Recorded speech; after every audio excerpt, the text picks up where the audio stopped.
Hi friends, എല്ലാവർക്കും ശ്രേൽ വ്ലോഗിലേക്ക് സ്വാഗതം. അപ്പോൾ ഫ്രണ്ട്സ്, ഇപ്പോൾ ഈ വീഡിയോ എടുത്ത് കിടപ്പിലോട്ട് വന്നിരിക്കുന്നത് നമ്മുടെ SSLCയുടെ റിസൾട്ട് നീട്ടിവെക്കുമോ എന്നുള്ള കാര്യത്തിലുള്ള അനിശ്ചിതത്വം ഇപ്പോൾ മാറിയിട്ടുണ്ട്.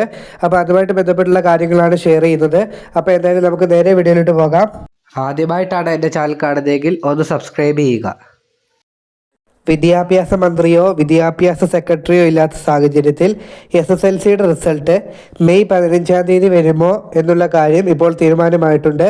SSLCയുടെ റിസൾട്ട് എന്തായാലും 2026 മെയ് 15-ാം തീയതി വെള്ളിയാഴ്ച തന്നെ നേരത്തെ തീരുമാനിച്ചതുപോലെ തന്നെ വരുമെന്നാണ് ഇപ്പോൾ അപ്ഡേറ്റുകൾ സൂചിപ്പിക്കുന്നത്.